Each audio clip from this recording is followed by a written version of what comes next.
Is gold the new Bitcoin?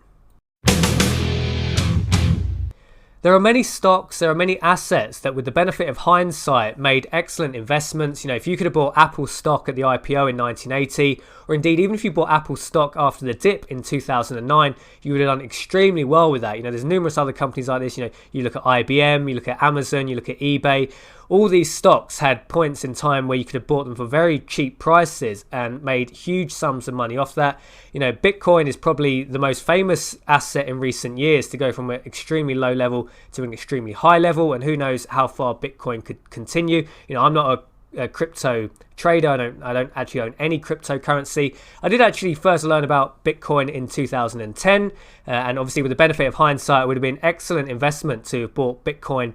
Bought £100 worth of Bitcoin in 2010 and ridden it all the way up. Obviously, again, that's the benefit of hindsight. If I'd bought £100 back then, quite likely after it reached 1,000, 2,000, I would have quite likely sold. But if you could have ridden that up from 2010 to where we stand now, you would be a very rich person.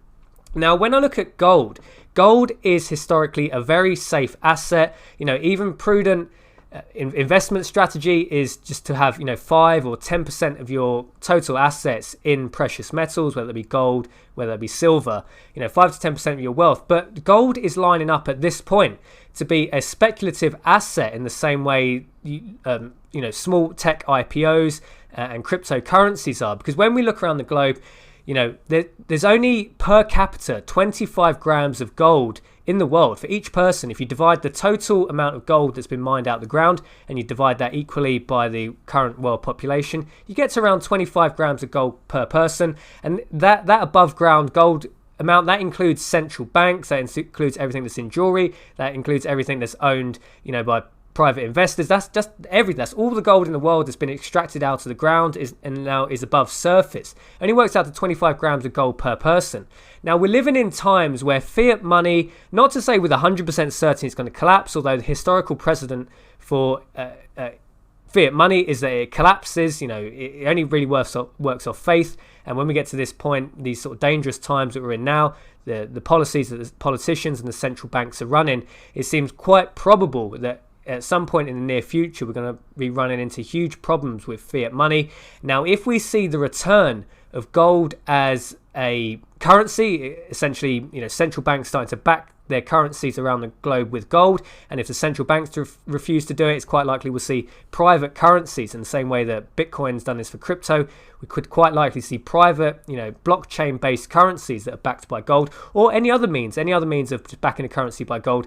Is quite probable that this could happen. Now, maybe it's not a certainty, but I think if politicians continue down this road, if central banks continue down this road of playing very fast and loose with their currencies, it's quite likely that this will be something that happens in the future. Now, if this does happen, if we do see the world return into a gold standard, gold prices are going to rocket.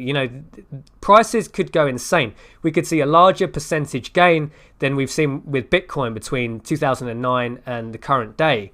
So it makes sense to at least consider putting a portion of your savings into precious metals, ideally gold and maybe some silver, because it's prudent investment advice anyway. Have 5 to 10% of your wealth in precious metals, but now it's also becoming a speculative play. So gold is almost just a double investment because you're getting the traditional long-standing advice of putting, a portion of your savings into precious metals, which is a very wise thing to do long term.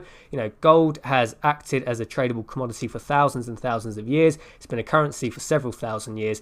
It's very sensible to take this historically well-serving currency and having some of your money in that.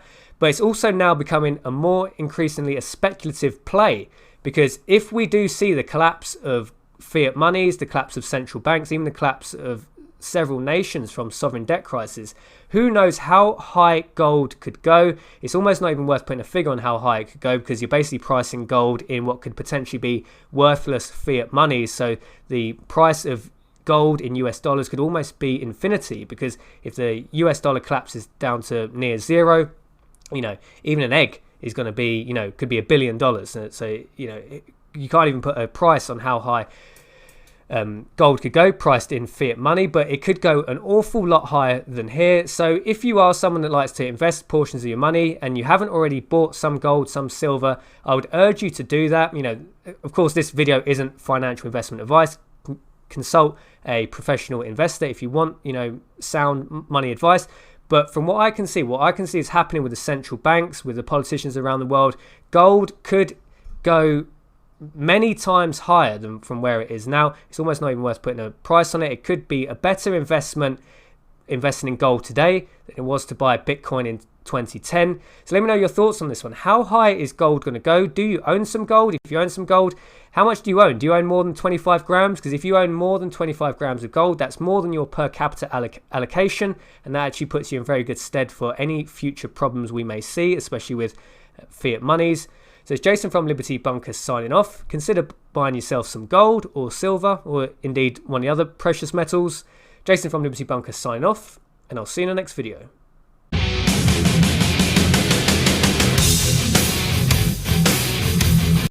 At the time of making this video, gold is £35 a gram. If you were to buy 25 grams of gold, that would cost you £875. It'd be interesting to look back at this video in 5-10 years time and see what the gold prices are then. I'll see you in a future video.